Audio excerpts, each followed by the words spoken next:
Kini tibalah masanya majlis menjemput dan mempersilakan Yang Berhormat Datuk Seri Dr. Subramaniam, Menteri Kesihatan Malaysia untuk menyampaikan ucapan Amanat Tahun Baru 2015. Dengan segala hormat dan persilakan Yang Berhormat Datuk Seri.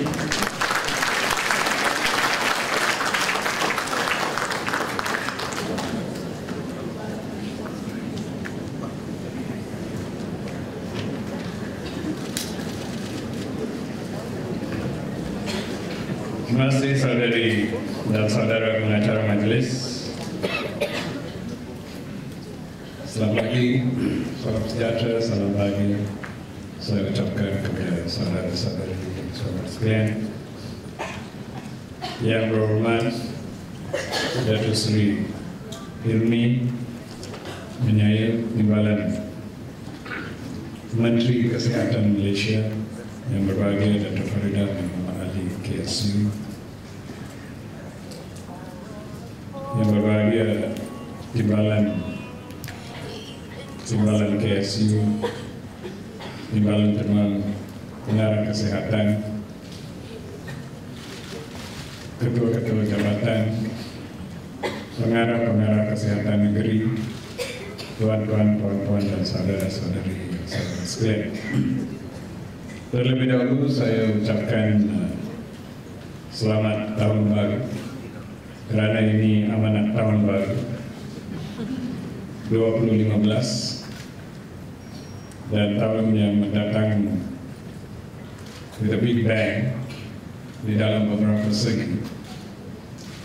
Oleh itu saya ingat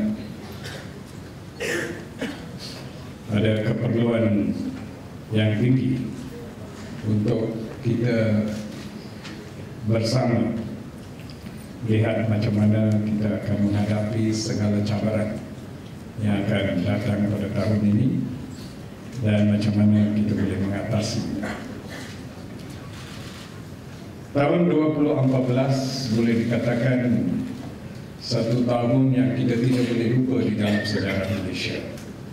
Daripada bukan, walaupun mungkin ada beberapa perkara yang positif, tetapi apa yang mungkin yang kita tak boleh lupa adalah perkara-perkara yang negatif yang berlaku di dalam tahun.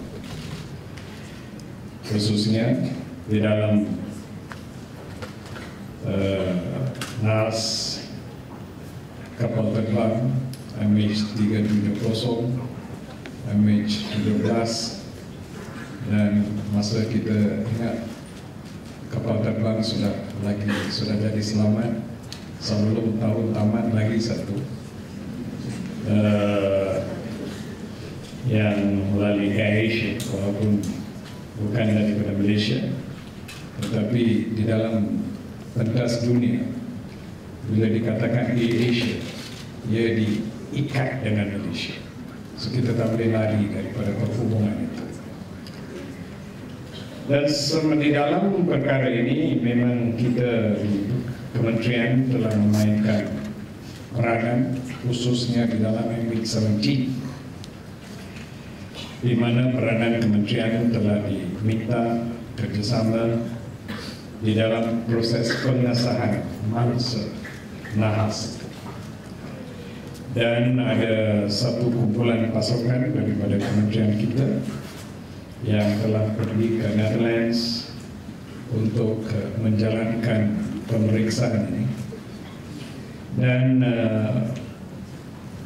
walaupun itu adalah satu perkara yang sedih di mana kita diminta untuk bantu, tetapi di sebaliknya ini telah memberi peluang kepada kepakaran di dalam negara kita untuk mendapat pengalaman di dalam proses pengesahan mereka, dan mereka telah didedah kepada standard antarabangsa, dan mereka pun telah diberi pengiktirafan oleh kepakaran antarabangsa, di mana Malaysia telah diterima sebagai satu negara yang mempunyai kepakaran selaras dengan negara-negara yang sudah mempunyai. Dan pengalaman yang diperolehi di dalam itu baru-baru bila apa yang berlaku di dalam Indonesia, pasukan yang sama telah diminta, dan sehingga habis bila semalam mereka dah balik. So mereka dah bantu dan dalam memimpin proses ini di dalam Indonesia. So itu telah membawa kita ke pentas antarabangsa daripada segi kebakaran. Saya ucapkan terima kasih kepada kumpulan yang bekerja telah menjalankan tugas mereka di dalam satu keadaan yang begitu mencabar. Karena mereka diletakkan di dalam camp military. Saya dah pergi ke camp military. It was some military center di Netherlands, tapi tidak dibenarkan untuk masuk di dalam pintu, cuma di luar pintu saja. Dan di mana mereka telah menjalankan tugas itu, mereka pun tidak dibenarkan keluar daripada sana, dan mereka tinggal di situ untuk jangka masa. Ada yang tak cukup baju, tak cukup benda yang lain semua. Dan di dalam keadaan semua military style, makanan yang disediakan oleh military, pakaian kena cuci sendiri, ada isteri dengan mereka. So ini satu pengalaman yang baru untuk banyak daripada mereka yang mungkin tak pernah cuci kain mereka sebelum itu. Dan so ini satu pengalaman baru di dalam satu keadaan yang sedih. Dan selepas itu, sebelum tamat tahun 2014 dilandai oleh satu keadaan banjir yang boleh dikatakan paling teruk di dalam sejarah kita. Saya memang ada banyak pengalaman banjir, karena sebelum itu paling teruk ialah di negeri Johor. Tapi sekarang we have lost that status, we lost it to Kelantan. Di negeri Johor, di mana kawasan saya sendiri, Selamat, dan kawasan-kawasan yang lain macam tertinggi, telah dilandai banjir pada tahun 2006, 2011 yang begitu teruk, dan telah memberi kita mendapat pengalaman macam mana di dalam proses pengurusan. Tetapi apa yang berlaku di pantai timur pada musim ini, khususnya di negeri Kelantan, itu ialah luar biasa. Luar biasa di luar sangkaan kita. Dan cuma mereka yang ada pergi dan secara sendiri lihat saja boleh sedar berapa teruknya kerosakan. Lazim istilah. Nampak pengarah Kelantan, dia masih sibuk. Lagi ada banyak kerja untuk dibuat. Dan untuk kita di dalam Kementerian Kesihatan banyak cabaran. Kerana seperti yang saya telah terangkan di dalam Jemaah Menteri, bahawa Kementerian Kesihatan doesn't have the privilege of discontinuing health service in times of crisis. Kementerian Pendidikan boleh tangguhkan sekolah, boleh tutup universiti, tapi saya tak boleh tutup hospital atau tutup klinik. Sebaliknya, di dalam keadaan itu kita kena kerja tambah kuat dan menjalankan perkhidmatan lebih banyak. Itu yang cabaran kita.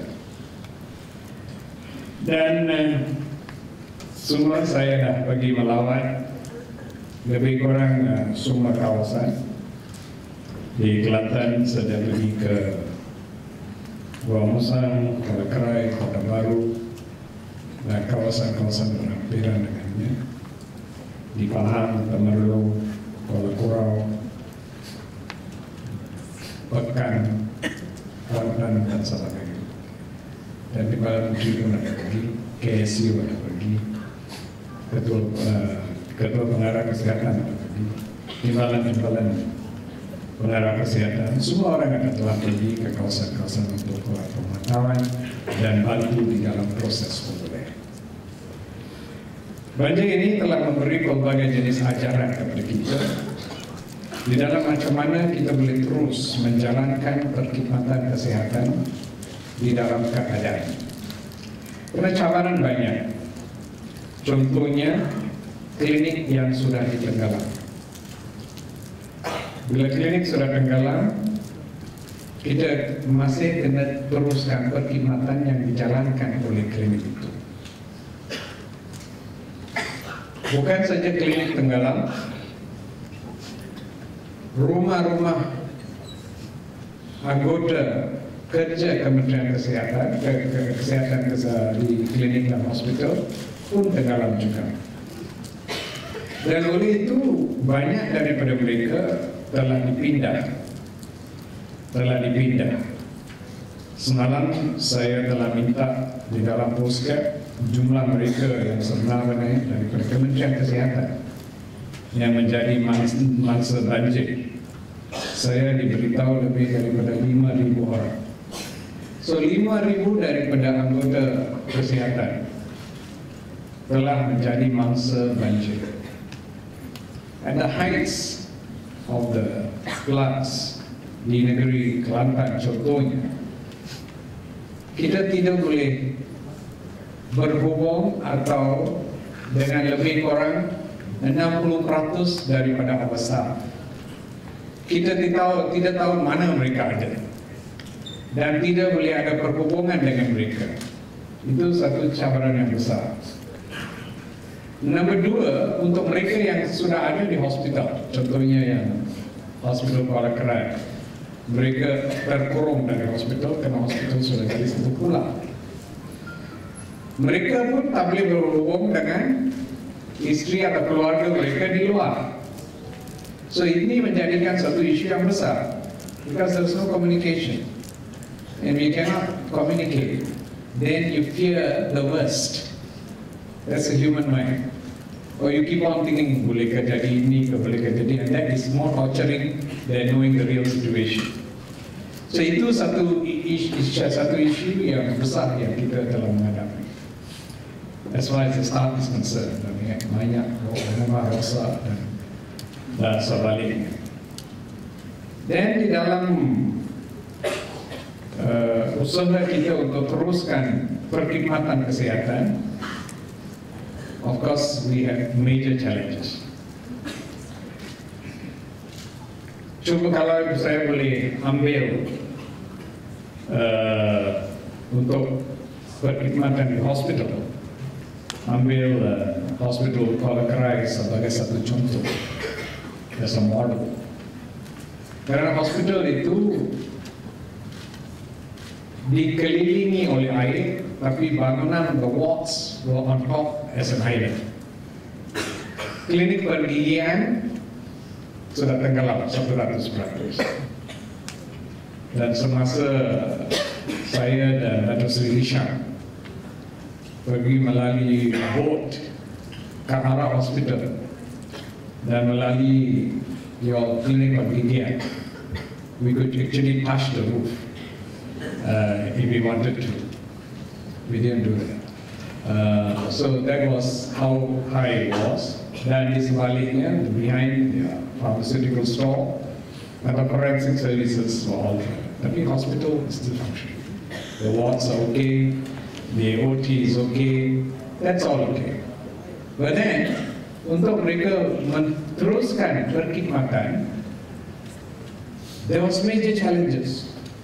Kerana satu, tak ada elektrik, no electrical supply. Nombor dua, tidak air, tak ada air. Nombor tiga, ada bekalan makanan selain daripada ration JKM. Saya tak tahu berapa daripada orang di sini telah menjadi mangsa banjir dan terbiasa tinggal di dalam pusat pemindahan ada. Put your hands up, any of you ever stayed in a pusat pemindahan banjir? Panjang. Berapa lama dulu? Siapa yang dapat? Beras dan biskut. So standard ration di dalam apa yang mereka diberi adalah rice dan salin. karena saat ini boleh dihantar. So itu saja makanan yang dihantar oleh JKM sebagai ration. Dan so bila this thing became highlighted that this is a big struggle, and when we met, then we had to find solutions to this problem. People menggambarkan they have IC, they have patients on ventilator, and electricity, they had generator, but generators, diesel supply was running down. Diesel supply was just available for a few hours actually. Beyond that, it's not enough. So in that situation, this is where I think, sebila saya dan Datuk Seri Hisham sampai di situ pada 26 Disember, kita dihadapi dengan satu kumpulan pakar, doktor, jururawat, who was so emotionally charged. Emotionally charged. It's very understandable. Ada yang beritahu 4 hari saya tu tak tukar baju. This is the same OT's gown which you're wearing for the last 4 days. Then, so I could understand the emotional charge. It was very emotionally charged. Some even cried. Imagine senior doctors crying in front of you. I never seen it in my life. Some were angry, upset, which is also understandable in that situation. Anybody will be angry. So, and I must actually thank them because they were managing the patients, all ventilated patients, hand pumped for an indefinite period of time. You don't know when electricity is going to come back. So, and we were faced with multiple challenges. One, we have to restore electricity. We have to ensure water supply is restored. We have to ensure food supply is given to them. We have to make sure any patients can be taken and transported to safer hospitals. We have to identify the staff where they are so that we can rotate staff. So and we have to make sure all these people can move and out. So this was very, very challenging. Very, very challenging. And so masa saya pergi pun, when we were deciding, the weather was not good. When I decided on the 25th that we have to go to this hospital, then we were trying to find transport, how we can go. Kereta tak boleh lalu because a lot of roads on the way were all blocked. The only way we could go was by heli. So we're asking people when we need help. End of the day, we got plus has agreed to transport us. I didn't want to use ATM atau TUDM atau PDRM because I think they were needed for more important things. So we thought we would outsource from elsewhere.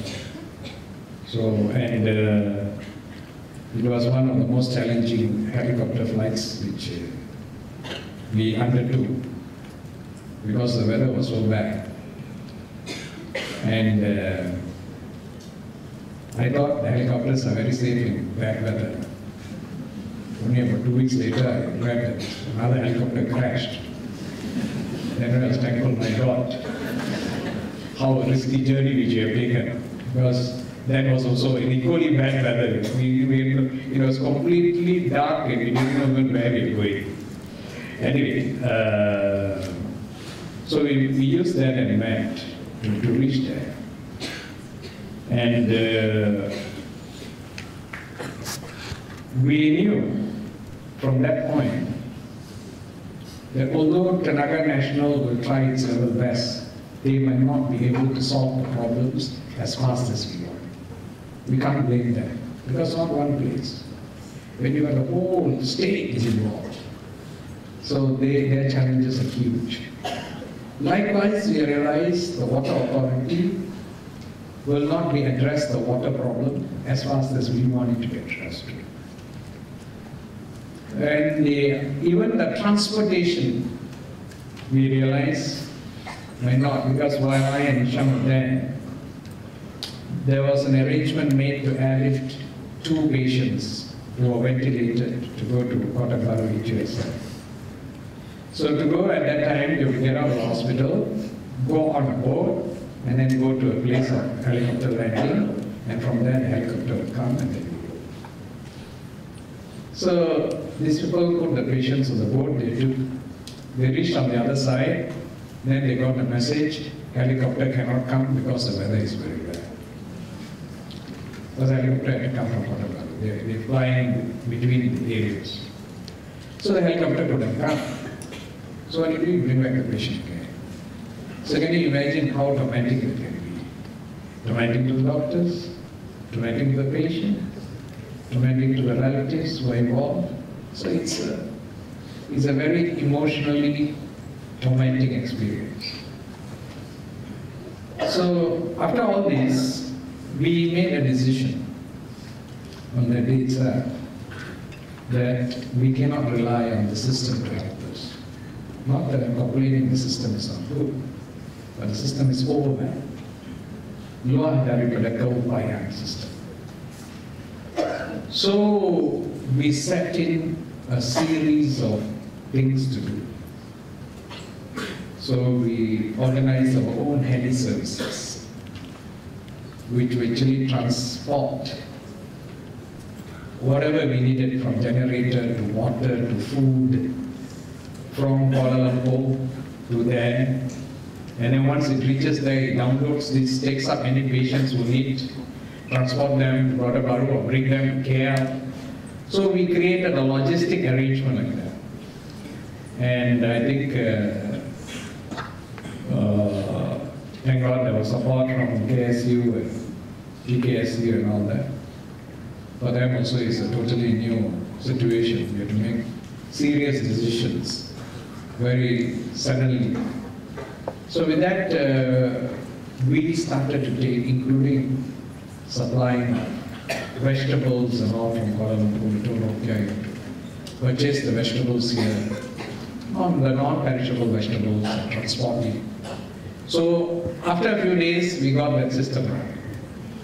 And we managed to supply generators to many of our hospitals, and even water supply and water filters. First time I've seen a water filter which actually takes atmospheric moisture and then converts it into water. It's very good technology. And the water is very tasty, because I was forced to drink it to show that it's safe enough for others to drink.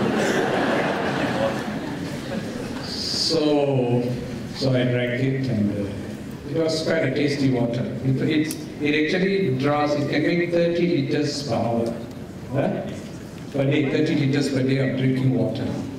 And you just put it anywhere, it takes air and then makes water. Good technology. So only times like this, we are motivated to look for technology. There are some of the greatest inventions of the world were done after the First World War, and the remaining inventions after the Second World War. Because that is when the mind starts to work, to find solutions to problems. So likewise, these challenges are the time when we actually motivated to look for new things. So then there was another one which was from Shabas, which is another good filtration mechanism, where they can take river water and filter for you on the spot. So we set that up in Pegawai Hospital.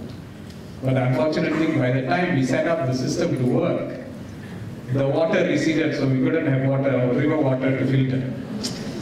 So it was initially put in a place very near where the floods was, to say that we can take that water and try it. But then it took about 1 week or so to set it up. By the time they set it up, no more water to put inside there, so it didn't actually help us. Because in floods, in my experience, I'm well experienced in floods, it's a very difficult thing because it comes with a bang. So your resources, support, logistics has also to trigger off with the bank as fast as the blood floods. But it never happens. Because your resource mobilization always will lack the blood by a few days. By the time you get a vehicle, we get people, you will take a few days to mobilize it. So optimum management of flood will only trigger off 3 or 4 days after the acute onset of flood. But the unfortunate thing, by the time you optimize your management, the flood will have receded. So it doesn't match. That's why every time there's flood, people will complain. There's no way you can solve this completely. See, unless your trigger mechanism is so good that the moment the water rises, your lorries are there, your boats are there, this doesn't work. I mean, still today it doesn't work. Unless, now of course every time after that we sit down and talk and postmortem. The next flood, the same thing happens. After that we have another postmortem and it continues on. So it doesn't make the changes which we need. So that was the reason, those challenges. And then on the health side, is further challenge because when the clinics get flooded, you need to find alternate sites to run the place, run the function. Till today, we have a number of clinics which are flooded.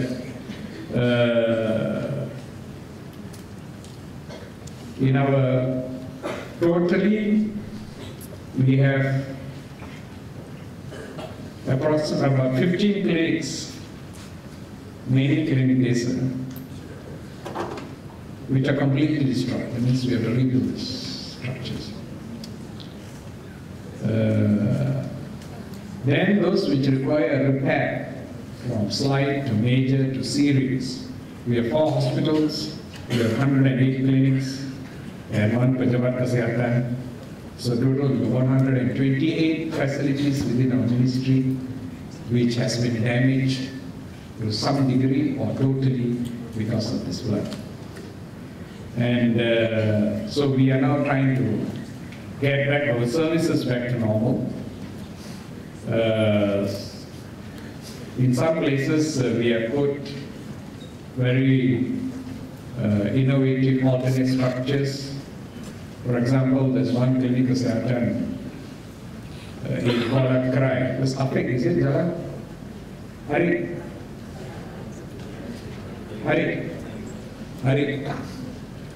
We have put a very nice structure which was set up within a day. Within a day, all air-conditioned chairs, and looks like a normal room. But we are paying quite a lot of money, I think 10,000 ringgit a month to rent that. So, but it allows that functions in the clinic to carry on without being interrupted. There are other areas like in Manigurai, there was a clinic where I think it's from Kulim, Hospital Kulim. It's your hospital that given us a nice tent. So we have created a tent there, and that operations are going on within the tent. And we are also looking for some places where our clinical media and support, how we are going to start. So our plan is, buat sementara waktu, for about 1 month or so we'll have the structures. And lepas itu, I think bagian engineering and bagian pembangunan, they are looking at how we can put cabins to run for the next 1 year to 1.5 years. At least it is 15 facilities plus other facilities which have been damaged to some degree, so that our health services will go on. Then we also created static clinics in all pusat pembinaan which have more than 1,000 people. So this was optional. We ran this 24 hours. And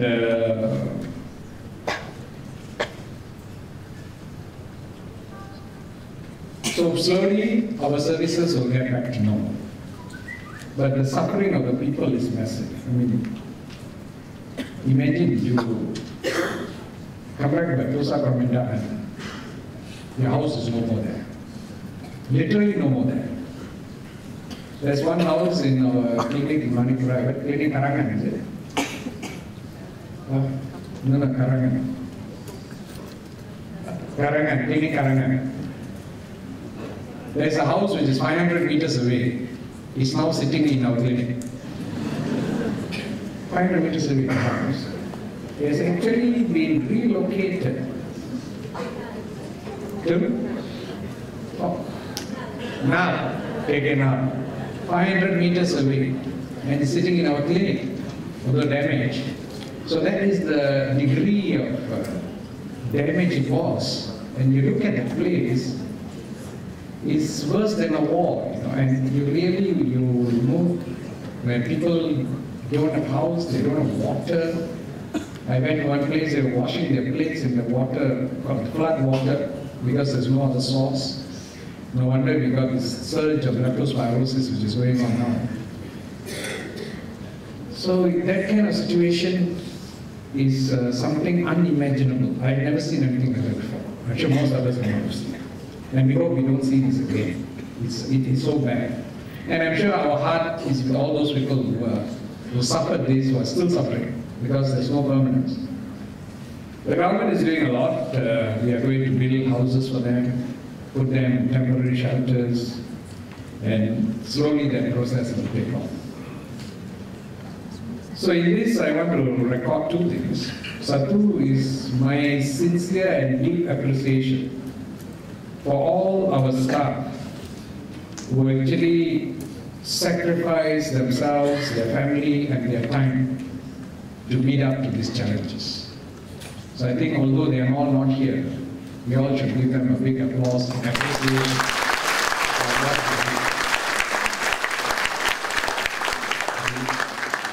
they do. It is not easy because in that challenge in periods, our service was continued, uninterrupted. So it is So for that, I think we will try to recognize them in other ways we're discussing. So I think that spirit was very good. I was really struck by the spirit. When I went to HRPZ, when they were cleaning up the hospital, all the pakars were there, wearing their shorts with the boots, literally cleaning. They don't have water. They had to take water from the other block, bring it here, and then they were literally from the pakar to the doctors, to the consultants, to the team. So that spirit was really very, very hard. And that is a spirit which I cannot order. TWD Araka. And I cannot buy TWD Belika. It has to come spontaneously. And it came at the time when it's most important and most relevant. That's why I am very grateful to them for having risen to the occasion and actually shown such strong personalities and resilience in overcoming this. As I told them, I think I told this tomorrow, I told them in the hospitals. I say, you don't judge a person by how you perform in normal circumstances. You always judge a person by how you perform in abnormal circumstances. Because abnormal circumstances requires abnormal responses. And that shows the strength of character. So in that sense, I think the staff of the ministry who were affected actually responded to that situation. So in a way, I'm actually very proud to be a minister of such people. You know? So that is very, very important. Because that is what will make this commentary tick. And to a great extent, I think we met up to the circumstance, despite the challenges which were associated with it. So now the process of rebuilding is going on, and we require about 387 million ringgit, at least from whatever we have got now. So we have requested, and that is the amount of damage which we have. So I hope that we will be able to get back to normal.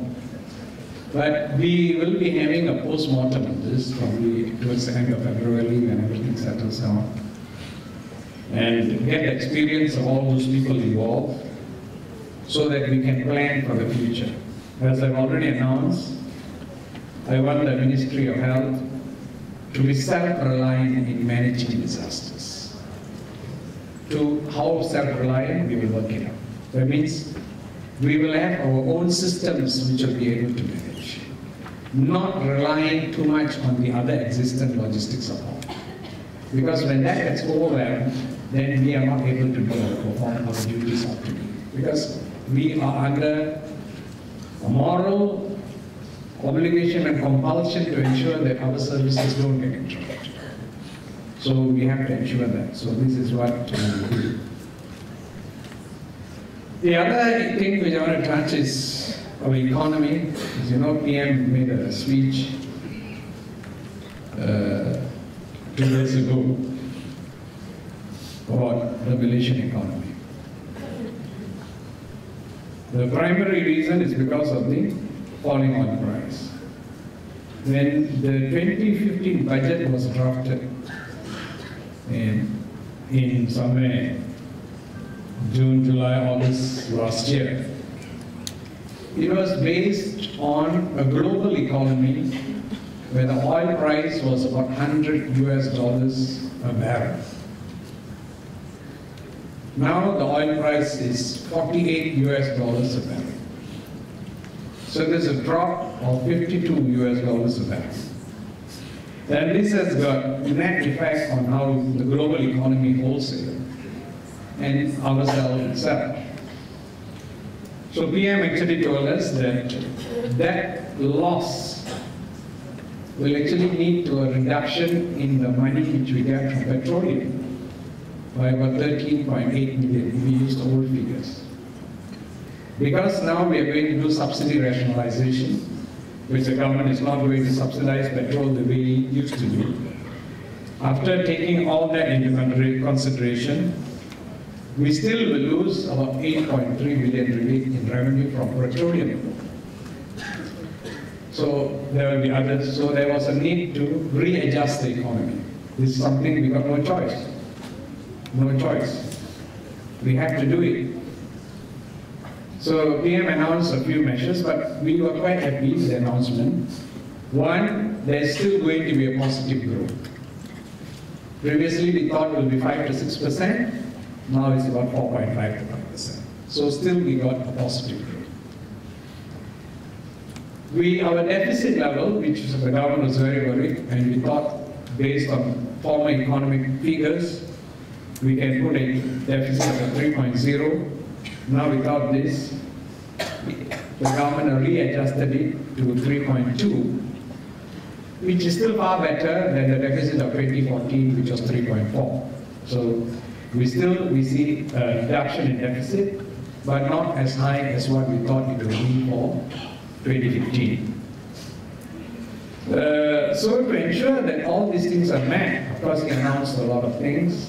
One, of course, for the flood mitigation plan, to support small businesses, and with the net result of that, I think 2 announcements which were relevant. One announcement, there is no cutting of the development budget. So DE is still intact. So whatever we have planned for development for 2015, we can still continue. Those 4 hospitals and clinics and whatever you decide. But there is a cut in operating expenditure of 5 billion ringgit in total. So assuming that we get 8.7% of the total budget, so 8.7% of 5 billion ringgit is how much? 400 million ringgit. 40 million ringgit. No. 400 million ringgit. 400 million ringgit. So our DE of 19 billion. Our OE 21 billion. So at 21 billion, we have to save 500 million. 21 billion, we have to save 500 million. 500 million ringgit we have to save. So now KSU is seeing where to save. So all of you have to help me in the process of saving the money. So yesterday we discussed, we will try to cut down unnecessary overseas trips. Those which you have to go, you go. Then other areas which you will see how much. We will work out a scheme where we can save this 500 million ringgit from our operating expenditure. Because the 11 billion of emoluments we cannot cut. You do that, you will be very angry. So that is already fixed. Yeah? 11 billion is already fixed. The only thing, the other things only we can cut. So we will see how we can rationalize approximately 500, it might be slightly more than 500 million, of which we have to rationalize, and we will do that because the nation is in crisis, so we cannot be in comfort. So we have to also share that degree of the burden. So all of you go back, all the state pengarahs, go back to your states and see how we can actually readjust this to do that. Having said that, 2015 is an important year because the 11th Malaysia Plan will be tabled somewhere in June this year. We have sat through days, I personally sat through, discussed line by line, by word. I don't think this ever happened in the history of this ministry. So we spent days in going through every program and have come out with a recommendation for the 11th Malaysia Plan, which, if goes through in total, will actually totally transform our health system. We have put it on paper, at least that's the first thing we can do. Next thing is trying to take it forward to become implemented. We have identified our priorities. We have seen which are the areas which are important. We have seen which are the critical areas which we actually have to address, and we have actually aligned. And I've asked Lorraine Baba, where for she's missing. She's gone to Geneva also. No. Right? She's something, okay. It's unfortunate when you still think of your name during a meeting. Then you become highly noticeable. So you should pray that your name doesn't cross my mind during my speech to remain unnoticeable. So anyway, I wish you were here if she can. But I told her now, apart from the main topics, we have to devise the implementary trajectory. That is how you're going to take it from DASA to ground zero implementation. Because many times, it just will remain in DASA forevermore. It never will be translated to ground zero implementation. So I've asked her to work out how and then we will also compile that as a compendium to the DASA. So this is the DASA, and this is how we're going to implement it. So with that, I think it'll be easy, because I think God has been very helpful to us, because I sent us a TKSU who is from EPU. So his KPI, I've already told yesterday, is to ensure everything we propose to EPU gets passed and dapat kelulusan.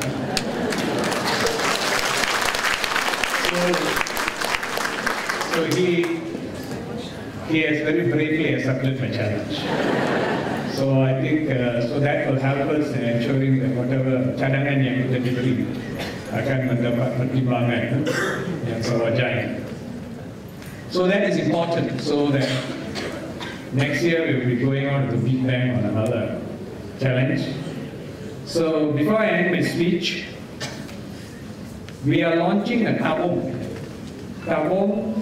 Bencana Banjir, Kementerian Kesihatan. This is for the 5,000 odd of our staff who are become. So we have decided, there's a rate already decided, so your nasib sudah ditetapkan. So I think how much is for, this is for those above Jusasi you have decided to pay. The rest below that, the nail plate is still in your hands. Jusasi is how much? Jusasi is 1,000. Jusa B is 2,000. Jusa A is 3,000.